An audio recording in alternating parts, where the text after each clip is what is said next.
Isang araw, isang santo,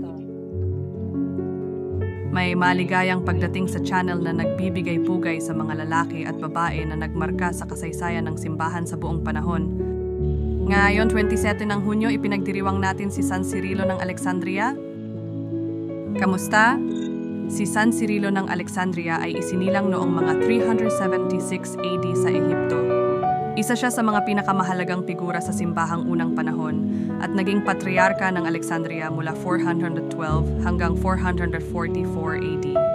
Kilala si Cirilo dahil sa kanyang mahalagang papel sa mga debating teolohiko ng kanyang panahon, lalo na sa Konseho ng Efeso noong 431 AD, kung saan mahigpit niyang ipinagtanggol ang doktrina ng pagkainan ng Diyos ni Maria laban sa mga turo ni Nestorius.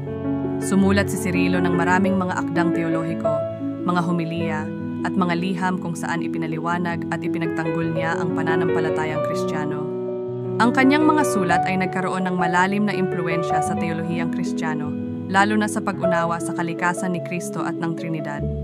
Bagamat madalas na pinupuna si Cirilo dahil sa kanyang mapang-autoridad na estilo ng pamumuno at ang kanyang mga paraan, na minsan ay brutal, upang ipatupad ang ortodoksya, siya ay kinikilala bilang isang doktor ng simbahan dahil sa kanyang mga ambag na teolohikal at ang kanyang masigasig na pagtatanggol sa pananampalatayang Kristiyano.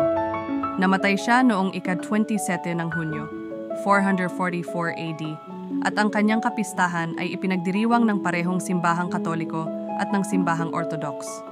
Narito ang isang panalangin na iniaalay kay San Cirilo ng Alexandria. O Diyos na nagbigay sa iyong simbahan ng mapalad na si Cirilo bilang tagapagtanggol ng tunay na pananampalataya at doktor ng banal na karunungan, ipagkaloob mo sa amin, sa pamamagitan ng kanyang pamamagitan, na mapanatili naming buo ang pananampalatayang itinuro niya at mabuhay ayon sa mga kautusan ng iyong pag-ibig. San Cirilo, ikaw na lumaban para sa katotohanan at pagkakaisa ng simbahan, gabayan at protektahan mo kami sa aming landas ng pananampalataya. Ipanalangin mo kami sa Panginoon upang manatili kaming matatag sa aming pananampalataya at matapang sa aming pagpapahayag. Amen. May iba pang mga santo na ipinagdiriwang ngayong araw. Ipakikilala namin sila sa aming mga susunod na video. Maligayang pagdiriwang sa lahat ng ipinanganak ngayong araw.